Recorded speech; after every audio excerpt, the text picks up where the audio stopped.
Midlife crisis disclaimer. Our views and opinions expressed here in our discussions are entirely our own and belonging solely to us and do not reflect the views and opinions of our current employers, organizations that we belong to, or even our respective families. Thank you.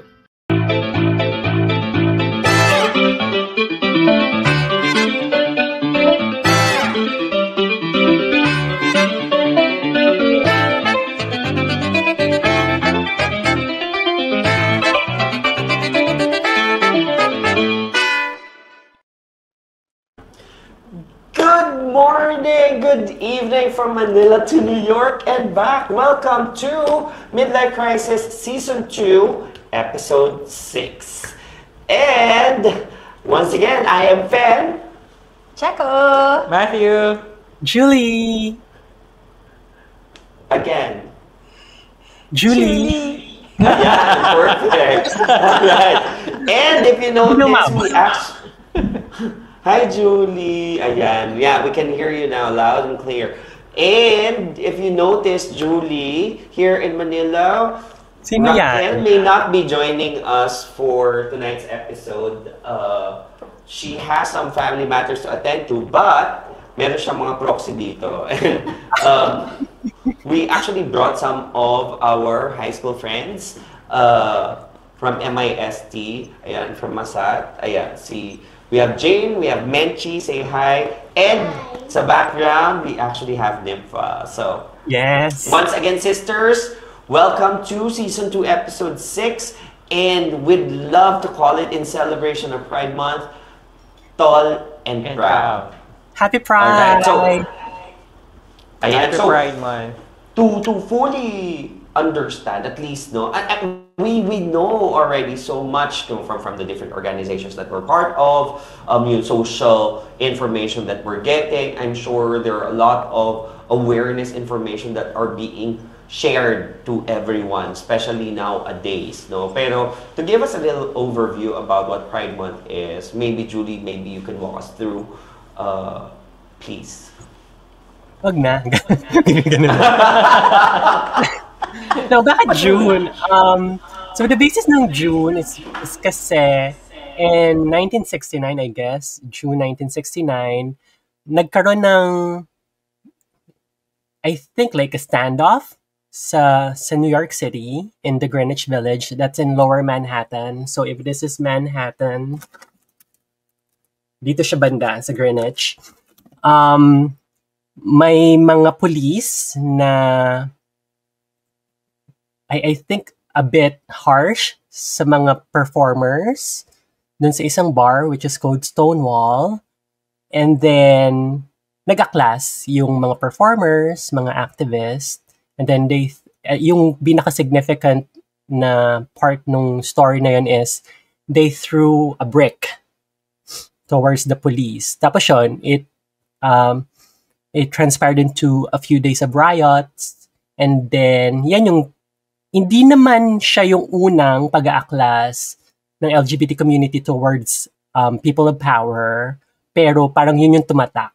So since then, we claim that June, we celebrate our Pride Month to show that we exist, we're staying, and there's a lot of things to be done to claim our space.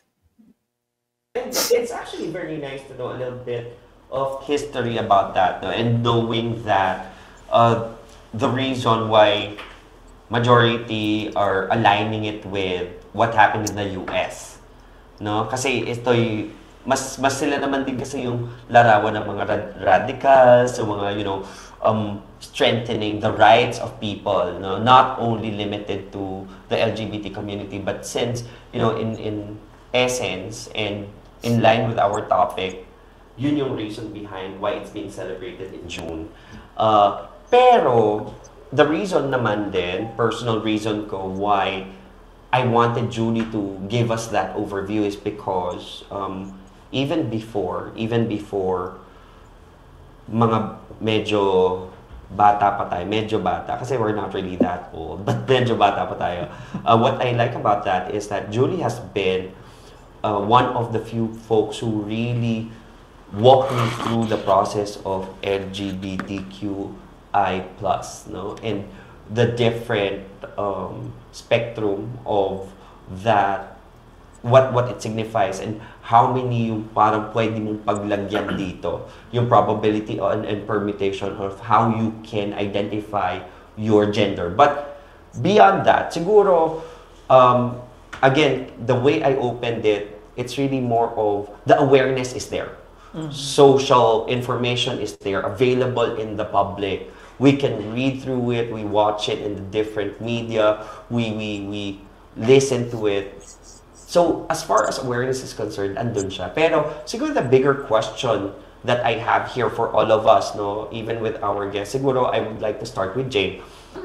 For you, Jane, when we talk about Pride Month, what comes to your mind first? Ano yung unang pumapasok sa isip mo when somebody tells you, oh, Pride Month na? For me, it's a platform to promote well-being of the LGBTQ community. That's it. Yun yung alam ko. Kasi may mga friends din ako na part ng LGBT. Talaga ba? Yes. And yun yung mga sinasabi na inaano daw doon. Parang yun yung advocacy. And that's good, no? Kasi kita mo nga, from kahit na very batuhan lang, mabilisang tanong lang, yun kagad yung may isip ng tao. Pero siguro, the question that I have now that I've asked Jay that question is, ano yung naging changes natin, no? From where we are now, ano yung involvement na meron tayo dito ngayon sa platform na to, na sabi nga ni Jane? Yung advocacy of promoting the wellness, well-being of the LGBT community. Ano yung naging involvement natin ng mga bata tayo? Gano'n tayo ka-involved noon at gano'n tayo ka-involved now? Meron bang difference? Meron bang significant na change? Doc Matt, would you like to? I think meron. Malaking change talaga at malaki ang impact kasi nung meron tayong Pride Month celebration ng June. Kasi di ba ngayon, parang June agad, pagpasok, naiisip agad natin ng lahat na, Pride celebration, rainbow flag, di ba? Yes. Lalong-lalo na here in the Marikina City, we're based in Marikina City. Meron tayong Pride Month na March dito, di ba? Sa Sports Center, tapos na-advocate din ng lahat kung ano yung mga members. Let us not forget also sa ating mga ka-sisters, kapag sinabi kasi natin nandun sila sa spectrum, na set aside natin yung mga kapatid na straight, kasama rin sila doon sa rainbow. As ally, right? Diba? Sila yung part sila, no? Diba? As ally. So, lagi natin isasabihin na magkakasama tayong lahat. Doon sa tanong mo, malaki kasi ang difference kasi ngayon, meron na tayong mga law, tapos nag-respect. Number one, pinaka-common would be yung common gender-free na comfort rooms. Dati nung panahon natin, male and female comfort rooms lang to. Diba? Tapos medyo ilag ang tao pag may pumasok, na parang na-cross-dress, di ba? Yun yung mga ano natin. Pero ngayon, meron tayong common na, merong parang gender-free na comfort room. Ito yung nakapaloob sa mga Republic Act din eh. Kasama rin siya dun sa, kung natatandaan nyo, meron tayong mga Republic Act sa Philippines, lalong-lalo na for gender, yung GAD na tinatawag. Yung GAD, it's a law mandated na lahat tayo, kahit mga companies, nagpo-promote tayo nun. So I think sa mga companies na meron mga ganun na pinopromote kasi kailangan aware tayong lahat. Kumpara nung dating panahon, nung mga bata tayo, di ba, pag tungkol sa mga bakla, tomboy, mga ganyan, parang ilag tayong pag-usapan. Pero ngayon, di ba, medyo open, pero hindi naman pag ganong katanggap, di ba? Pwede kong masabi na hindi pa ganong katanggap. Pero medyo open at nakakaintindi na ang lahat. I think that would be the big difference from now back then. Ako siguro, if I may share, with all honesty, siguro back in high school, yes, marami akong friends from the LGBTQ+, but I think going back dun sa high school natin, even in college, parang hindi siya ganoon ka-celebrated. Right? Totoo. I don't know. Totoo. Pero for me, siguro sa perspective ko, I'm speaking for myself, hindi siya ganun ka-celebrated. I remember way back in college, parang underground pa yung mga organizations doon. And then parang napagkamalan pa akong tomboy nun. Kasi usually nung college ako, sikat ako, short hair, tapos talagang alam mo yung ano lang talaga. Tapos parang nag-recruit sa akin, pero underground siya na organization. So, biruin mo yun, underground organization siya. Ibig sabihin, hindi sila ganun pakalantad. So, college yun, right? And then, when I started working, I think hindi pa rin siya ganoon ka-celebrated. That until now na lang din. Ako, I'm proud sa company ko right now, is we are really celebrating yung Pride Month. So, meron kami mga series of parang week-long din, or may mga programs, yes, activities na dedicated to that, parang ganyan. So, I think hindi siya, although it started like what Julie mentioned earlier, na started na from 1970s, 60s pa, diba? But parang eventually naging open lang talaga siya, siguro mga 20s na. Parang gano'n. Ako, and I wanna put Julie dun sa, yung pang kalahatan later on. No? Pero sa akin kasi, walang masyadong pinagkaiba. Pero it's really more on because of my status organization, my level of influence. That's why it changed drastically from someone who is just being an ally to someone who really supports na, kasi parang feeling ko automatic being homosexual, parang automatic agad, oy, kasali na ako agad dito. Without really fully understanding or appreciating the history behind it, what the seniors that came ahead of us had to go through and experience yung mas ganong klase ng radical, why we have created this Pride Month, why we have to establish this scenario na kailangan na pakita natin sa mundo that we exist. Because before, we never existed. And to some parts of the world, still, we are not known to or recognized in that industry. Second is siguro how the labels changed. It changed from before. And pardon me, I don't want to be insensitive, pero before may kanta pa nga, boy, girl, bakla, tomboy. Just that. To evolve to so many things from LGBT with zinc and ano. So, pero I say it with, of course, with lambing, ganyan. Pero, this time, it also, parang it changed yung sensitivity level. You cannot just say bakla. You cannot just say tomboy.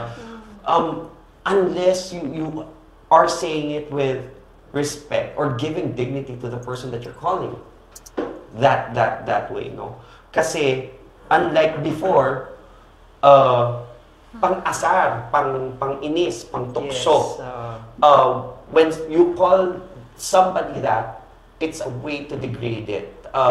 Ngayon, meron pa nga na napag-usapan kami nila Checo before, no, sa isang GC namin na sabi gano'n, mahilig siya magsabi ng box. Box, box, box, box. Like, uy, careful ka, kasi hindi din basta tinatanggap na ano. Bakit? A word of endearment ko yun. And because we understand each other and because we know that Checo is saying that coming from a space of love. With respect. With respect. With that level of, I am not degrading you, but rather I am telling you this with endearment. So that makes it all different. That's true. Kasi di ba, natapansin nyo, kahit yung mga matatanda, di ba, pag merong mga sinasabi, oo, yung bakla dun sa kanto. Yes. Bakit hindi sabihin na, ay oo, yung babae dun sa kanto. Oo. O yung lalaki sa kanto. Bakit may term na, ay oo, yung tomboy nating kapitbahay. Oo. Diba, bakit may mga ganong terminologies na, sinasabi? And sometimes you really don't have to mention yung gender identifier niya eh. Di ba? Hindi mo naman pwede, basta, pwede mo naman kasi sabihin, ano, yung anak ni Stephen, ano, yung anak ni Checo, ano, yung dyan ba sa kanto, ano, yung teacher ba, sino, yung IT, yung ganito. There are so many references that we can tag someone. But I guess, going back to my question, how was it different, yung experience ko before, and what was the level of involvement that I had? I never had so much involvement before. All I know is that when somebody tells me to walk that that march, I will walk that march. But right now, I feel that I have that level of responsibility, that level of accountability, not because I am homosexual, but because I am a human being and I would like to support every, you know, not only just genders, but kung ano yung mga advocacies of people that I also believe in their parang level of vision and mission, and if it's going to be good for the community, for the society. But again, dito ako hanga sa taong to, and I'm pertaining to Julie. When I asked her before, sabi ko, can you please explain to me yung, and we were already working at that time, if I'm not mistaken, or college. No, I think college. Working Di ba na. yung may mga Working coins na. tayo? Yeah. So we were seated dito sa isang coffee shop, and sabi niya, kasi ganito yun mga friend. So, nasanay tayo sa gender binary, so naglabas siya ng 2 piso. 2 piso ba yan? Oo, Barya. Ito yun. Gender binary 1, ito si male. Gender binary 2, ito si female. Pero it doesn't end there. And then, naglabas na siya maraming piso. Tapos, nung naglalabas siya ng maraming piso, sumakit na yung ulo ko. Partida, homosexual pa ako nito.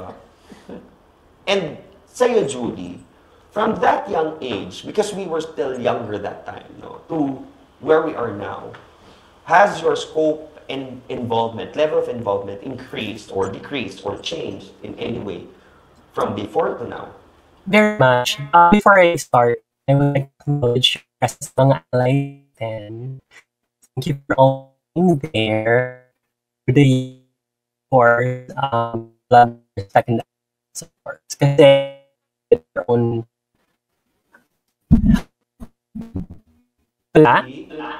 Julie, sorry, pero You're coming in now. yung dun sa, sa connection mo, pang third world country, nakakaya naman sa New York.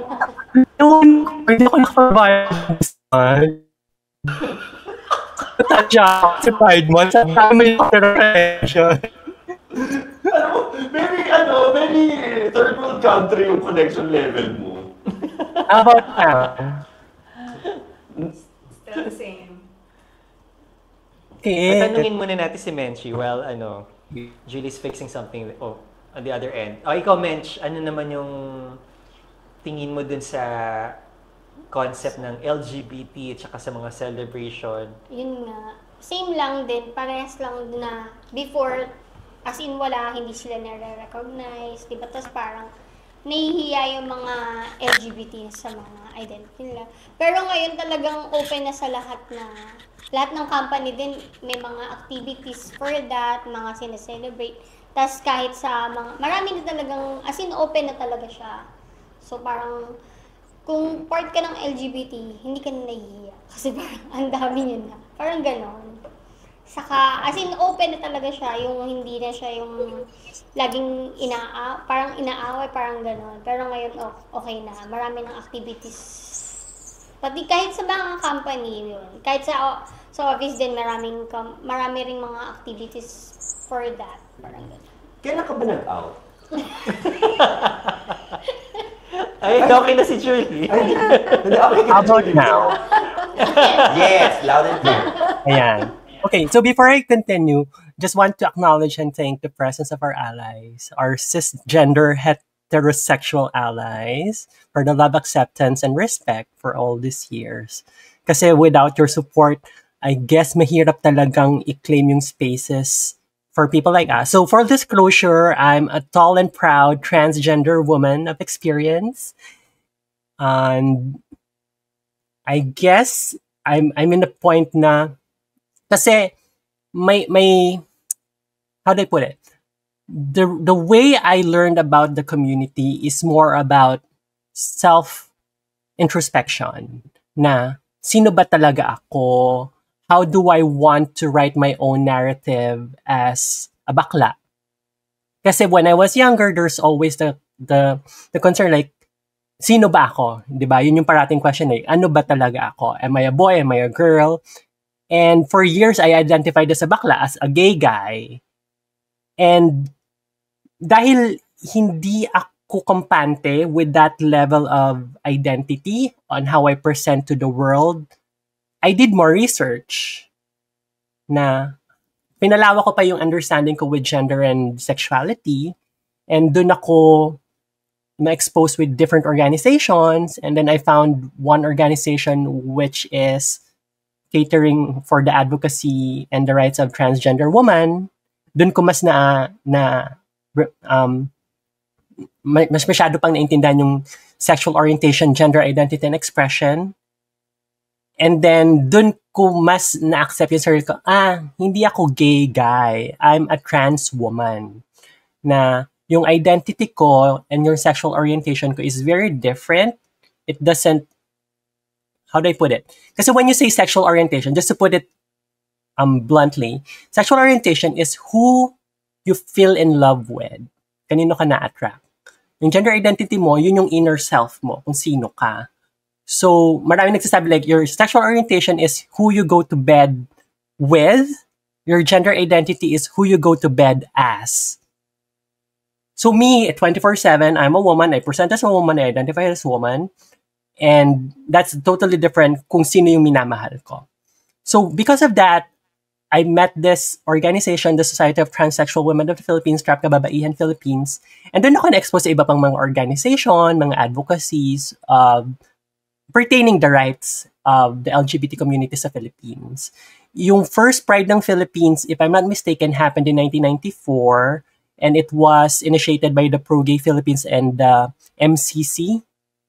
I forgot basta community church, nakalimutan ko yung M, ibig sabihin. So that was the first Pride sa Philippines, and then the trans Pinay identity, nilaunch ng Strap, I think 2008. Yon. So, doon ko na develop yung kinikwento ni Mama Pen na piso. Na, ano ba yung gender identity, ano yung assigned sex, ano yung gender expression, ano yung sexual orientation, at yung iba't ibang permutations nun.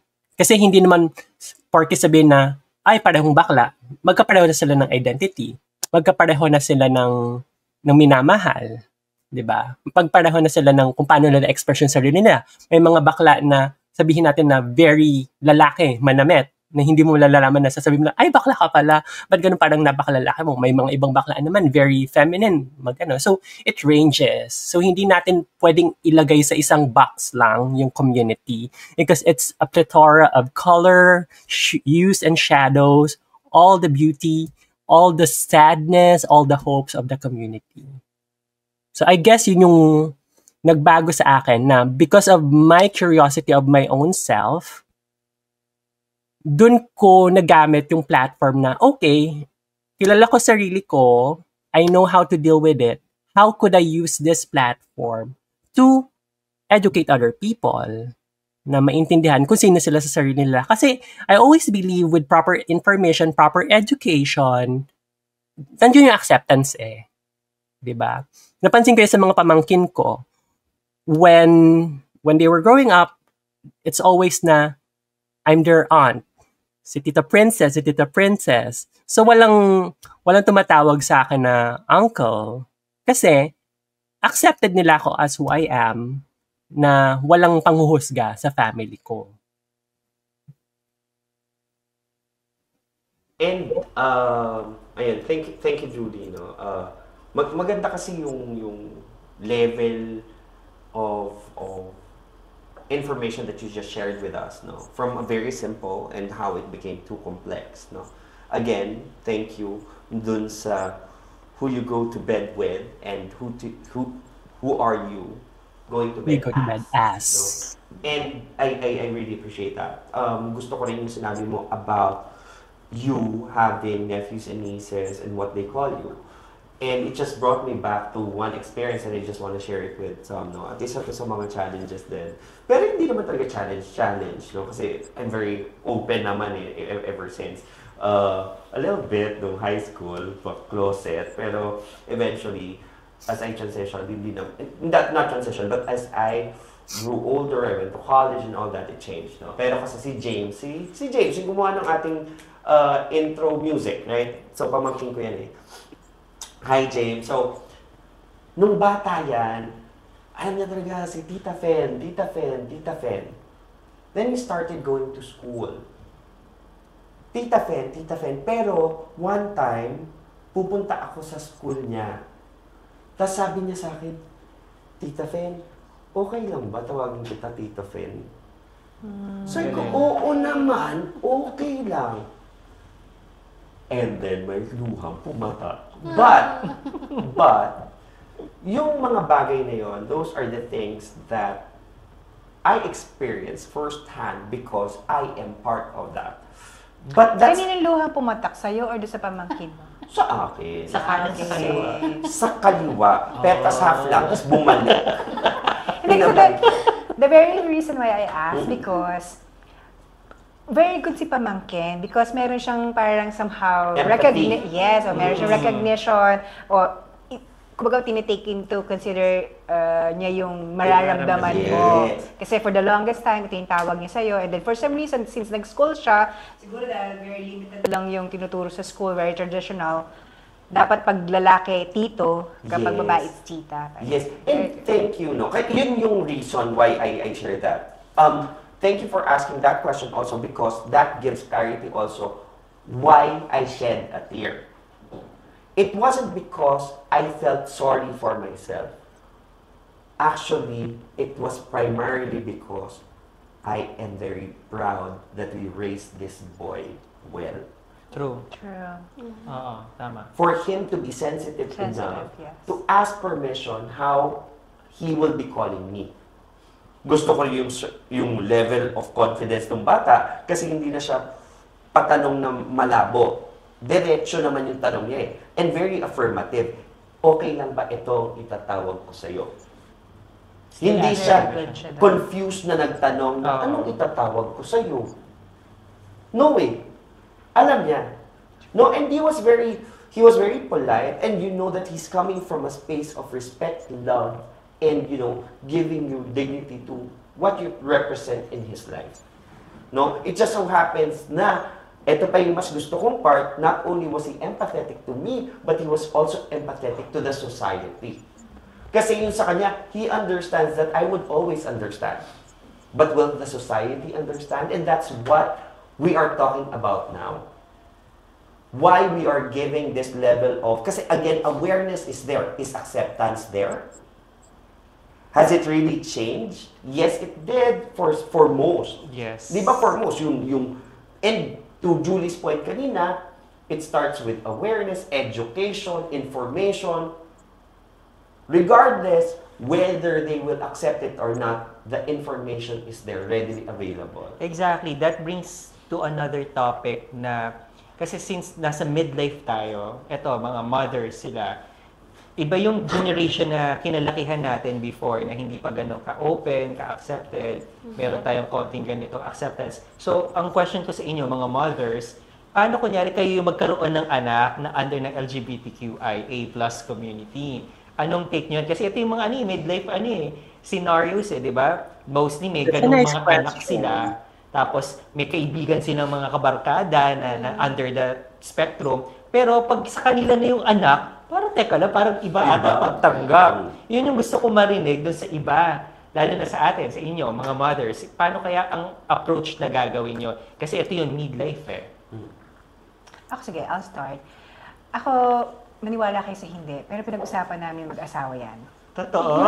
Yes! Kumbaga, Ano, wala parang- pa kayong anak? Or bubuntis ka?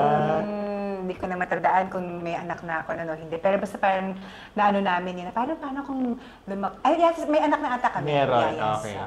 Parang paano kung lumaki si ganito na lesbian. na lesbian? Paano kung si Carlos is maging ganito? Correct. Sa amin is, sabi namin, walang magbabago. Kasi siguro, kagandahan siguro kasi yun nga, meron akong friends, right? I'm siguro sa school ko naman very, sa UP na very open sa mga ganyan. So I really don't have, o kaming dalawa mag-asawa is wala kaming magiging problema. As long as, ang pinaka parang basis lang namin is lumaki siyang may pagmamahal sa kapwa-tao, right? Wala siyang inaagrabyado. Yung mga basic standard. But kung ano man yung maging preference niya, ano man yung maging part sa LGBTQ, na kalakihan niya and whatnot, we don't mind. I mean, hindi magiging kaso sa amin. And yun, pinag-usapan talaga namin yun. Kasi ako, wala sa akin problema. And I need to somehow get assurance from him. Kasi kung hindi niya tanggap yun, magkakaroon tayo siguro ng problema in the future. Para ganyan. Pero good thing, hi Melo, again.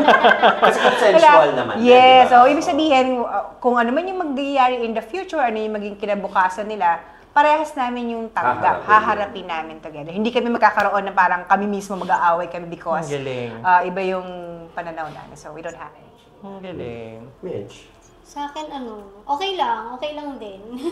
Siyempre, kasi... Si Charlie maging back. Okay lang din. Magiging Charlene. Charlene. Hindi na Bakit nagagalit kapag nagtao kong Barbie si Zete? Hindi, I mean...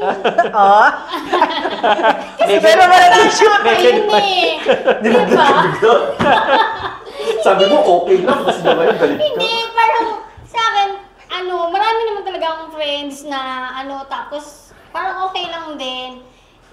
Kasi yung sa kanya, syempre bata pa lang, tapos inaasar-asar mo na parang gano'n. Kasi parang, para sa akin, para doon naman sa asawa ko siguro, parang, para sa kanya, mahirap niyang tanggapin sa kanya. Or maybe, to your point, no, and correct me if I'm wrong, kasi I know naman, Menchie, to your point, I think you just don't wanna influence them. You allow them na eventually, if they will bloom as, then you will support. Pero kung baga, as young as they are, ayaw mo naman din na influensyahan. Pero I'll ask you, nung nagkaroon ka ba ng anak na lalaki, ang binili mo ba sa kanyang damit na t-shirt ay blue? Hindi pink? Hindi. White. White. Okay, same. Paatid ng putin, mga ganun, white. Okay. Pero din, I understand. Ako din, I don't care. As long as, You don't care. Wala siyang Or you don't mind, yeah. I don't mind, I don't care kung anong gusto niya. Basta masaya siya. Wala siyang, natupad niya yung pangarap niya sa buhay. Wala siyang inaagrabyadong tao. Wala, okay lang ako doon. Okay. So, ito ay lang naman, for playtime's sake, no? And you don't have to answer. Paano kung kunwari yung asawa niyo yung nagsabi out sa inyo, mahal, bakla ako. Ay, tama ka sa pagkakas. Maiba lang. And I guess, being part of midlife, sometimes we laugh about it, not because sometimes, and this is not to offend anyone, but sometimes it's because of the lack of awareness as well. We may laugh about it because we haven't experienced it. But for those who did,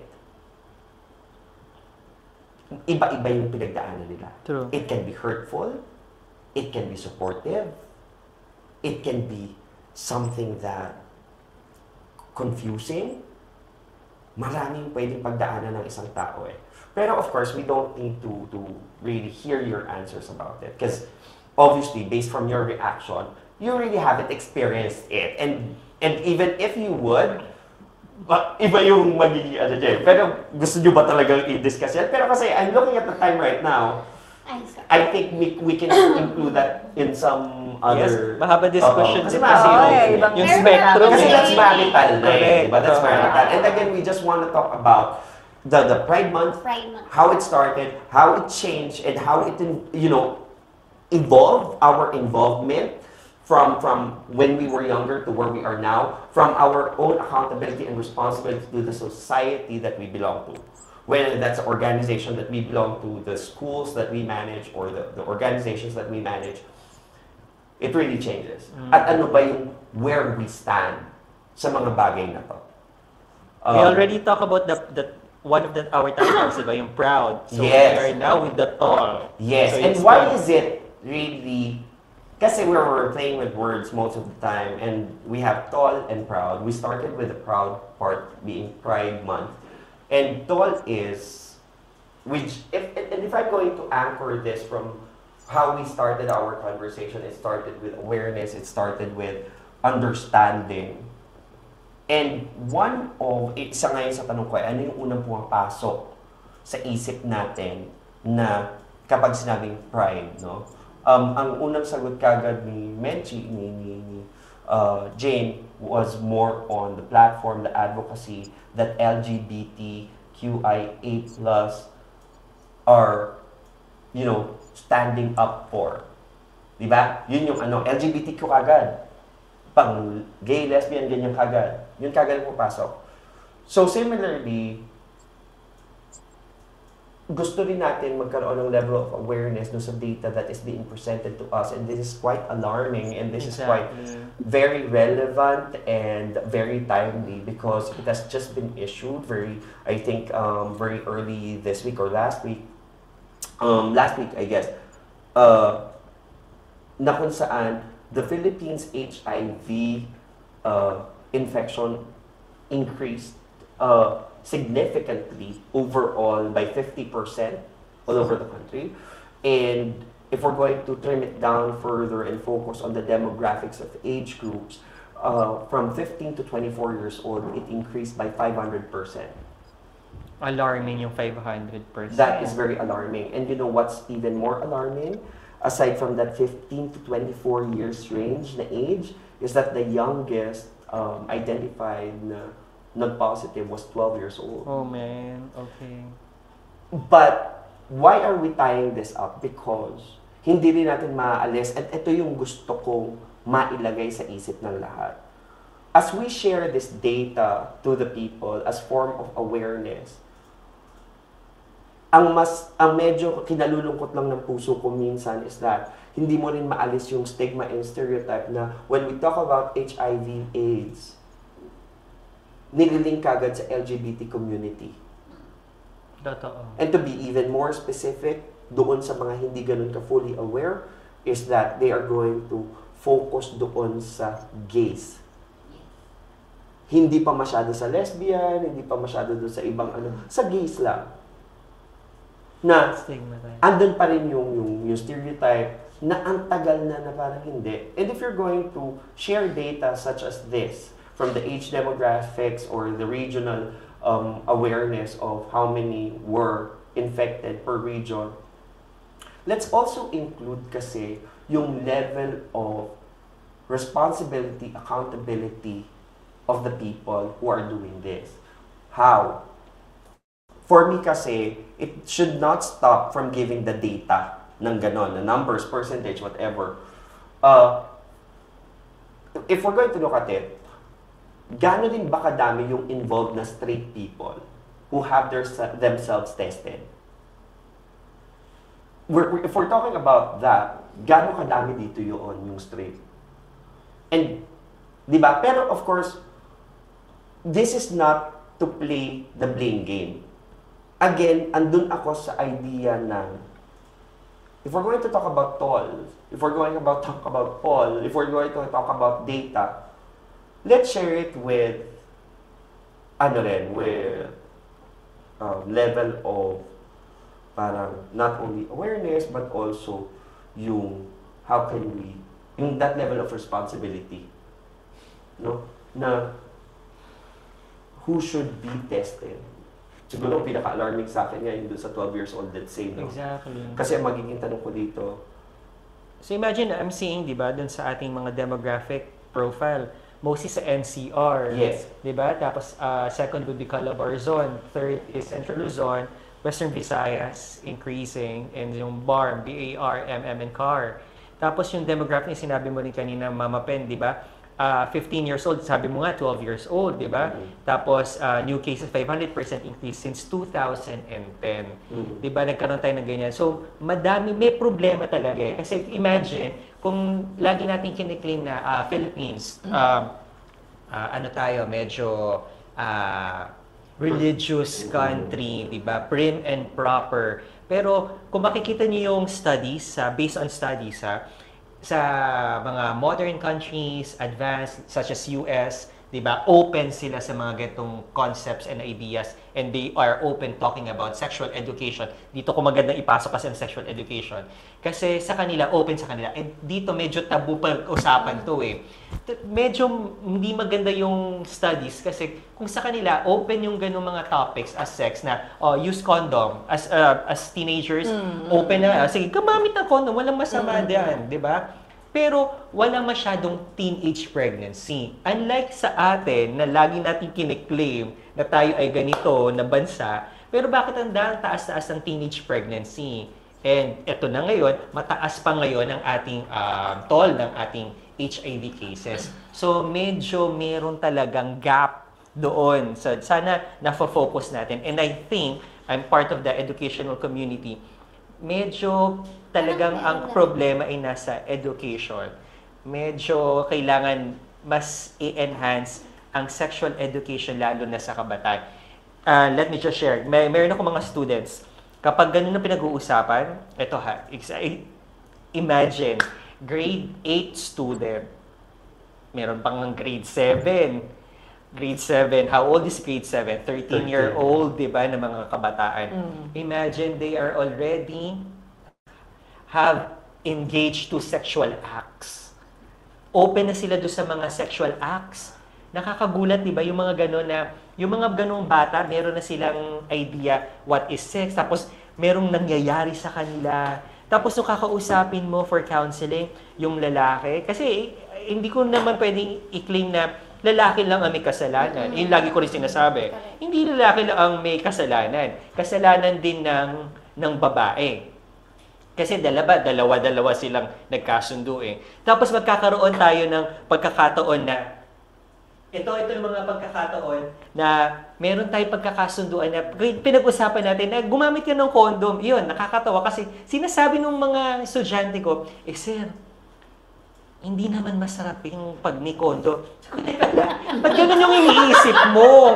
Di ba? Doon ako nagulat kasi ang bata, ganun ang sagot. So parang may kulang talaga na hindi nila inisip na anong mangyayari after this. Yes. Di ba?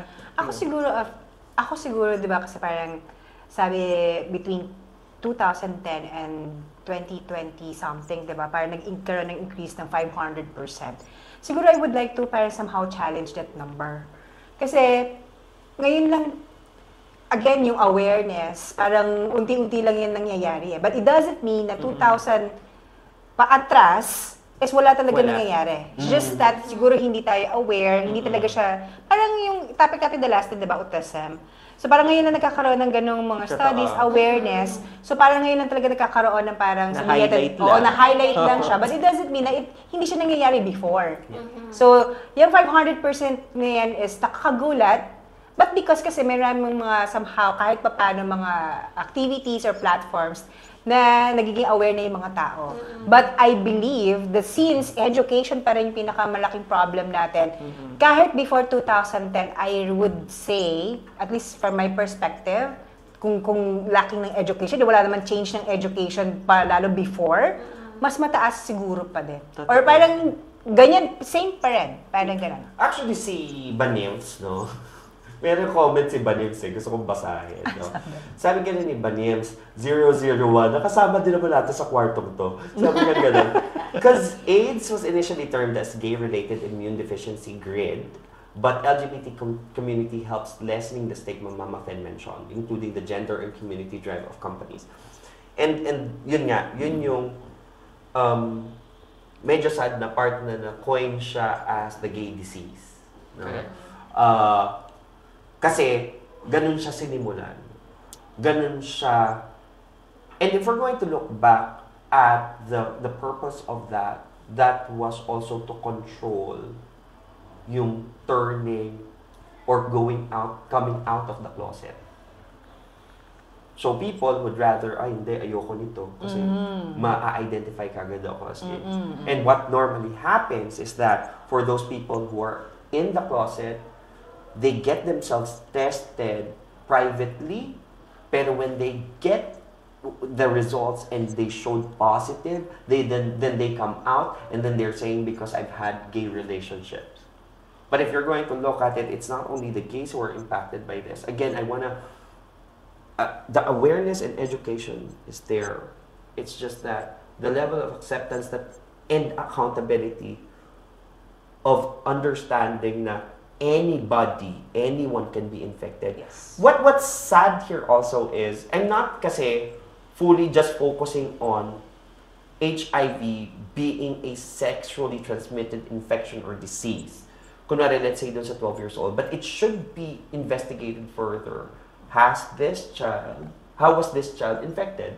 Kasi pwede naman sa blood transfusion, pwede other Born means, na right? siya. Or, there are things Diba? that, at wag siyang ma-stigmatize doon sa being, sabi nga gano'n ni Doc Matt kanina, gusto kong humirit, ayoko lang putulin yung line of thought niya. Philippines being prim and proper, meron kasi akong ibang kasing tawag doon. Philippines being prim and promiscuous. Pero, that's for me.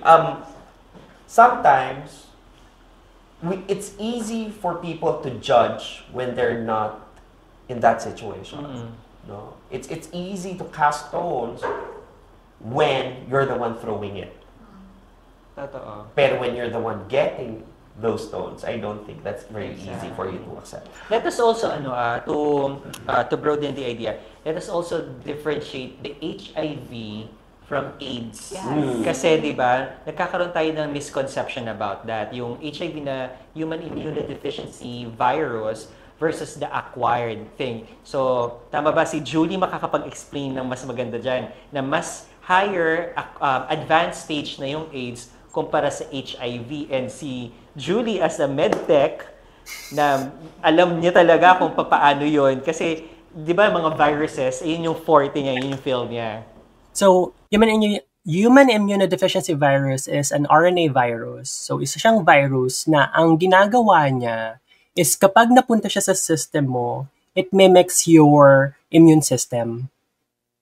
So, ang immune system mo, yung panlaban mo, kumbaga, siya yung Philippine Coast Guard natin or yung army natin, ng katawan mo. Kapag may foreign body na pumupunta sa katawan mo, nilalabanan nila yan. Ang challenge with the HIV virus is hindi na-identify nung panlaban natin agad. Kasi it mimics. So, dahil sasabihin nila, ay, hindi siya foreign, tatanggapin natin siya to the point na yung HIV magre-replicate siya na magre-replicate. Tapos, ang inaatake niya, yung specific na cell ng katawan mo na lumalaban sa infection, which is the CD4 positive cells.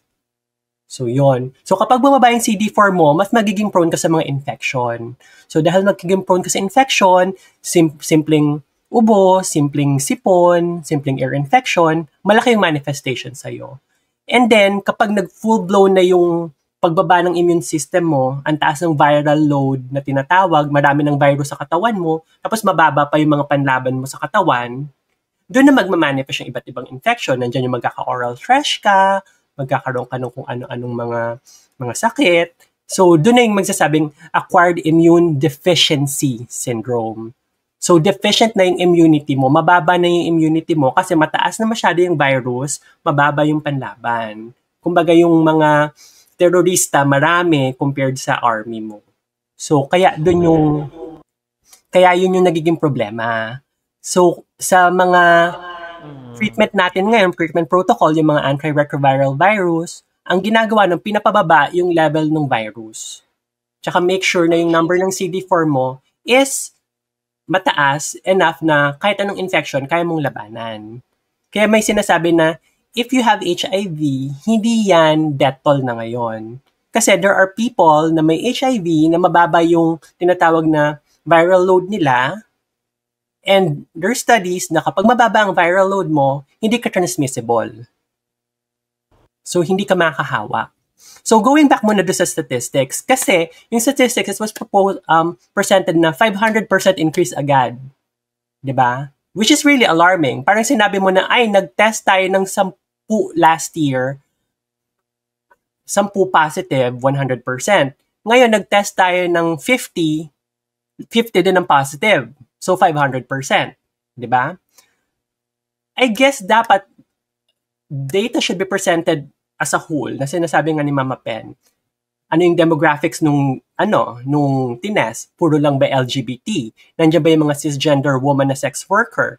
Nandiyan ba yung mga male identifying having sex with men? Nandiyan ba yung maternal to child infection? Diba? Malaki siyang factor. Another factor is, gaano karami yung tines na nag-negative? Kasi pwede ngang 500% increase yung nag-positive, yung nag-negative naman this time, let's say 2,000% negative na tested, ibig sabihin, effective, yung sinasabi ni Checo kanina, effective yung program, yeah, for testing. Kasi mas marami na ngayong natitest, so maraming nagpa-positive ka, marami rin namang negative, which is also good. And then going back dun sa education, so yung sex education, which is again, ang generation natin hindi ganun ka exposed with sex education. Na-remember ko, the only sex education we had was the third year, meron parang picture dun sa classroom of the male and the female genitalia na yun lang, na parang ano mga pwedeng gawin? Wala. So, tayong lahat, in one way or another, nag-explore tayo. Diba? I'm fortunate enough, I went to a medical school na mas na-expose ako dun sa science behind the infection kasi tinetest namin yan, so I'm more aware of it. Pero syempre, hindi naman lahat will be fortunate na maintindihan, di ba? So, I would like to challenge yung sinabi kanina ni Mr. Matt, which I am not a fan of. Yung, if ever may nangyari sa bata, yung sinabing kasalanan na parang nandun yung agad yung stigma na kasalanan bigla. Biri mo, nanggagaling na sa kasalanan nyo yan kasalanan ng bata. Paano natin ma-prevent? What if i-reorient natin yung narrative in a way na okay, ang bata mag-explore, alisin natin yung stigma with the exploration, bigyan natin sila ng avenue na these are your options. Informed decision, kumbaga. Give them the power to choose. And then know the risk. Kasi I think the gap is walang education, hindi alam ang risk, pero they would still go with how they want to do it. Which is again, parang you're going in a battle blindly. Diba? Compared sa, okay, I will engage into this act, alam ko mga repercussion, alam ko how to mitigate the risk, I'll go with it with all the informed decision I have na i-enjoy ko, na hindi ako matatakot. Diba? Like, I have friends na tatawag sa akin, hey, I had this encounter. Sinabi nila sa akin na HIV positive siya after we had the encounter. So, ang unang tanong ko, ano yung risk? Like, was it anal penetration? Kasi anal penetration, statistics-wise, mas mataas yung risk. Is it oral lang? Or other forms? So sabi niya, oral lang naman. Okay. And then unang tanong ko, anong viral load ni partner? Hindi niya raw alam. Okay. So, I called my friend the infectious disease. Hey, may friend ako, may exposure siyang ganito, ganyan-ganyan. Ano mga help ang pwede niya? Kasi hindi naman ako doctor. Alam ko lang yung testing side. So, ang concern ng friend kong yon is yung exposure niya nga. Ako naman, ang concern ko is how mitigated was the exposure? How risky? So, sabi ko, okay, oral yung exposure, may sugat ba sa bukanga, sa bibig? Is there a way na makapunta sa bloodstream niya yung infection if in case? So, mababa yung risk. Yung viral load ng partner, hindi niya alam. Pero nung nalaman niya, I think yung viral load was mababa rin. So, na undetectable. So, mas bumaba yung risk niya. Pero, to be sure, he still went for testing. So, yun yung, in a way na, when you have the information, you could go na hindi ka bulag. That points out to testing, di ba? For example, you mentioned that they have this sexual contact. When is the perfect time? Kasi meron ako mga nababasa at naririnig na kailangan mo mag-test ng certain period after the contact. Yes. Kailan yun? ASAP. So within the day, within 24 hours, yun yung first testing. And I think after 21 days, magta-test ulit. Yeah. Kasi may tinatawag sa, if you have an infection, there's a thing called window period wherein kapag tinest ka namin sa laboratory, magne-negative ka. Kasi ang tinetest namin sa laboratory, either yung antibody, which is yung immunity mo panlaban dun sa infection, or yung antigen, which is the infection itself, or part of the infection. So, there's times, limited din kasi ang capacity namin sa lab. Na minsan, yung test namin, hindi ganun ka-sensitive, na minsan, hindi namin siya madedetect kung masyado pang mababa. So, yung tinatawag na window period. So, may window period na infected na ikaw, pero sa lab, hindi ka matetest, ay madedetect. So, usually, it's around 6 months. And then, after 6 months, nag-test ulit, ay positive pala. Okay. So, and those are very insightful and very technical explanations, no? I guess to that level and degree, sa saglit na in-explain yun ni Julie, is that ang laki nung naibahagi niyang kaalaman sa atin eh. I guess the point being here is there are available tests. There's resources. And available resources to have anyone to be tested. Some people would think, wala naman akong pera. No! It's for free. Oh. Maraming libre. Marami ring may bayad. Ako, I normally have myself tested every 6 months. And naging panata ko na yan. And I think that's one of my social responsibility to the community. Because I know that ako mismo, I do not settle with just one partner. And for me to be responsible enough to the community that I belong to, whether a place that I will be staying in for a month, for 2 months, or for a longer period of time, I want to make sure that I get myself tested. To Julie's point, maraming mga klase ng test. That's why there was one point, I just want to share this, there was a point in my life wherein I was tested positive for pneumonia. For pneumonia, I just want to make sure that this conversation is clear, that I got tested for pneumonia, positive. And ang takot ko nun, I have to parang rerun ng lahat ng nakaduko for the past 6 months, for the past week, for the past month, for the past 2 months, 6 months. And then I had myself tested. That was the only time that I got myself tested. In a month, I got myself tested once a week. That was all with consent. That was all with counseling. That was all with payment. Okay.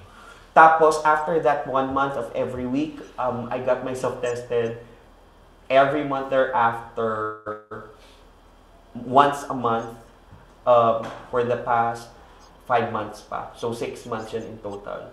No, kasi hindi ka naman lalabas as negative eh. Ano yung lalabas na non-reactive? Non-reactive. So, yun yung lalabas dun sa result eh. Kasi nga, they cannot specifically say that, your amount, yung virus load mo is that much for you to come as positive. So, to save din yung na parang, I'm free naman pala eh. Kasi, that's why they most of the time, correct me if I'm wrong here, Julie, pero that's the reason why most of the time, they don't want to be too technical about it to show that it's negative, but rather non-reactive. Because during the test, you were non-reactive. But it may be possible by a week from now, a month from now, pwede ka mag-positive. So, kaya ako din, I made sure that during those time period na nagkaroon ako ng pneumonia, I made sure na binalikan ko lahat ng sino ba mga nakaduko. And I was really scared. Because ako mismo, takot ako dun sa stigma, dun sa stereotype na yon. But again, I would like to go back, and this is coming from my own realization now that we are celebrating Pride Month, and this is to eventually close this. Julie, I hope you don't mind if you're going to close our episode for today. But for me, my own realization is that we are doing a lot better compared before as far as awareness is concerned. It's the lack of accountability and responsibility of each individual that leads us to increase number of infected people. Sometimes we are also very relaxed with the advance in the sciences because there's this parang prep, there's this medication that helps the viral load na ma-lessen para hindi ka ganun ka-infectious. Pero that gives parang somewhat spark of pwede pa ako maging promiscuous even further. it all starts with that level of being responsible, being accountable to the people that we care for. First and foremost, what if ang ma-infect mo yung mahal mo sa buhay? And that's what we're trying to avoid. Yun lang yung ano ko dito. So, and again, siguro to finalize lang my realization, sisters, it's just that not just tie this to the gays. Correct. Everyone is accountable to this. Exactly. Yun lang. Siguro ako na lang next, no? Matthew and Julie na yung last. Siguro naman ako, yung realization ko is tie up ko as a parent, right? Siguro, kanina is, we are always saying na it's important na meron ka talagang proper education and whatnot. Sa akin, siguro, is maganda mag-start yung education na yun sa family, right? Siguro kung ikaw kaming dalawang mag-asawa, right? We are very open sa mga ganyan discussion. I think, walang bata eh. For me, walang sobrang bata. Diba? Para turuan mo siya ng tama. Para ganyan. So, if ever, since ikaw as adult, as mas mayroong education or knowledge sa mga ganitong mga bagay, right? HIV, early pregnancy, and whatever, right? Bata pa lang, unti-untiin mo na i-educate yung anak mo. Ano yung mga pros and cons, right? Then, paglabas niya, mas dun niya pa maiintindihan. Added information na lang yan. Pero ikaw, as a parent, I think it's one of our responsibilities is to make sure na maganda yung foundation nila sa bahay pa lang. Paano nila iingatan yung mga sarili nila, right? Paano, kumbaga parang, yung explaining ano yung mga, ano siya sabi ni Julie kanina, ano yung mga repercussions or mga risks, right? Na po pwede nilang ma-experience o mangyari sa kanila pag gagawin nila to. If you're not do yung safe sex, parang ganyan, ano yung mga potential risk, parang ganyan. So, yun lang sa akin. No? As a mom, as a parent, I think one of our responsibilities is to start yung education sa bahay pa lang. Kasi ikaw is meron ka ng knowledge eh. Ang mahirap lang siguro sa atin, siguro as a mom, siguro sa midlife din, is yung courage, no, to start that kind of conversation because tayo lumaki tayo na hindi rin natin pinag-uusapan yan. Totoo lang. Di ba? That's why sabi nga ni Julie kanina. Yes, conservative. That's why sinabi ni Julie kanina, parang nung lumaki tayo, nag-explore tayo. Parang ganon. Pero we know better. Right? So I think yun lang yung sabi sa mga sisters natin, as a mom, as a parent, let's start yung education sa bahay. Teaching our kids ano yung mga dapat gawin, not just the right things, but of course yung ano ba yung mga magiging risk kapag ginawa mo tong mga bad things na to. Si Julie na yung last, ako na susunod. Okay. Mas ano niya ito. Ako naman, i-relate ko siya sa napanood nating lahat at pinopromote ko yung Inside Out 1 and 2. Kasi di ba lagi natin, na-realize ko siya while we were talking about this conversation, yung pinaka-topic, na kailangan talaga natin yung emotion, I'm talking as a psychologist, kailangan natin yung emotion ng fear. Na lagi natin sinasabi na, hindi, pangit na emosyon yan, hindi kailangan ng fear sa tao. Hindi. Na-realize ko ngayon na, yes, fear can also be our ally. Diba? Kasi pag meron ka nun, nagkakaroon ka ng accountability sa gagawin mo, pag-iisipan mo siyang mabuti. So, maganda talaga, may kailangan talaga natin yung emotion na yon. So, that's it for me.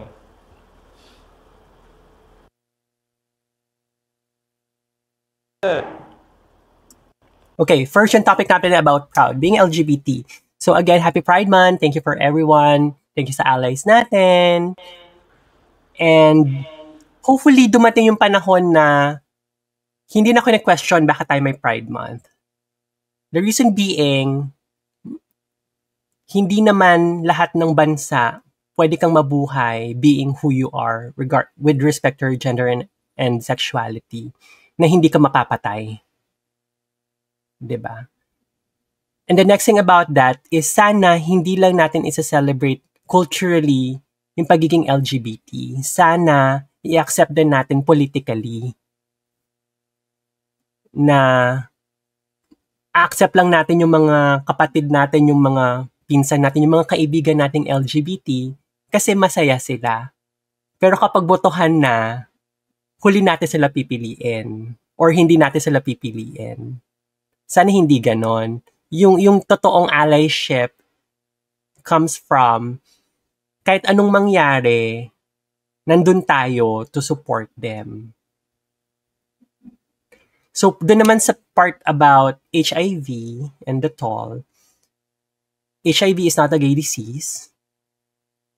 From 2010, global decline, pero sa Philippines, tumataas. 44% according to UNAIDS, ang affected ng HIV are women and young girls. Sa Philippines, may statistic na sa South, there's cis women na affected ng HIV din.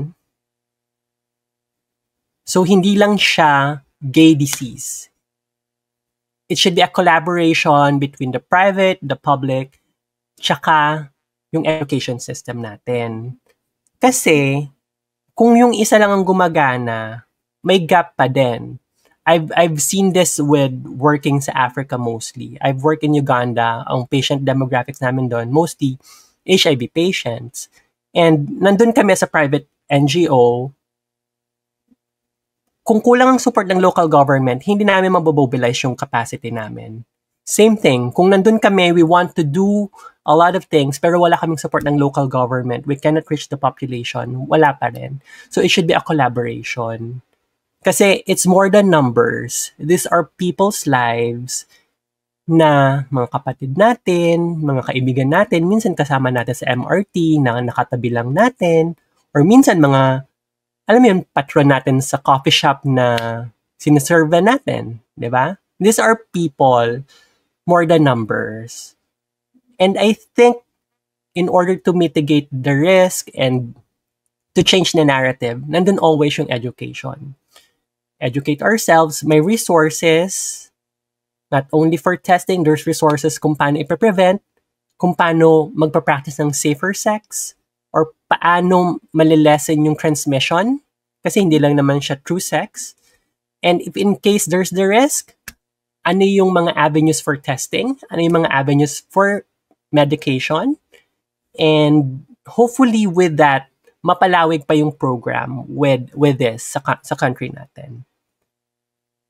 So with that, maraming salamat for joining us. Thank you for this platform. Thank you for the allies for sharing this time with us. Mahal namin kayo. Yes, and speaking of allies, no, katulad nga ng mga guests natin for tonight, we would like to celebrate not only their allyship or their support, no, we would also like to celebrate the birthday of one of our guests for tonight. So, Happy birthday! happy birthday ang song tayo ha. Okay, 1, 2, 3. Happy birthday to you. Happy birthday to you! Happy birthday! Happy birthday! Happy birthday! Ayan, meron kang 24 candles. Carrot. 24 carat candle. Thank you po. Wow. Dali, bago tayo Meron pa isang cake. O, sige, go. Okay. Make a Sarap, amoy wish. ube. Amoy usok. Amoy uso. Meron pa isang Dami cake. namang Ang daming cake. Ang taray Thank you sa naman. mga sponsors. Kung mapapansin nyo, Lakas ang, ng artist. ang flavor ng cake, pang midlife. Isang mocha, isang ube. Ito na yung mga gustong flavor ng Based mga on midlife. statistics. Normally, chocolate cake kapag mga bagets, di ba? Mga ganon. Royal frosting. Pero ito, Happy birthday, Jay! Happy birthday, Jane! Thank you, everyone! Thank you, Nympha! Follow us now. Nympha, thank you. So Thank you, please Nympha. continue to follow us in Spotify, Thank you Facebook, for having YouTube, us. TikTok, and Instagram at Midlife Crisis. Thank you, Bechi! Thank you, Jay! George, Thank thank you you. so Thank you, much. George. Raquel, whatever it We miss is, you. kasama ka namin sa prayers namin. At of course, Yani, get well soon. Good evening sa lahat. Salamat po sa magandang topic. Oy, Sir Hi, Dex. Dexter. Hello po! Honey, we love Honey, you. love Get you. well soon. Nympha, thank you for being Bye. here live at saka being online and for the comments. At inaantok na yan. At saka pakape. And last na, I would also like to thank Umami Sangyup, no? Yes. Here Thank you, in Raquel. Barangka. Happy birthday, GM! Happy birthday, GM! Negosyo Center is just here in Barangka, so please, it's a very good place to visit for special occasions or even your regular occasions. Where is that located? Here sa BCC Negosyo Center sa Negosyo Barangka, Center. Marikina City. Yes. Alright. Thank you so much. Thank you, everyone. Bye! Nice.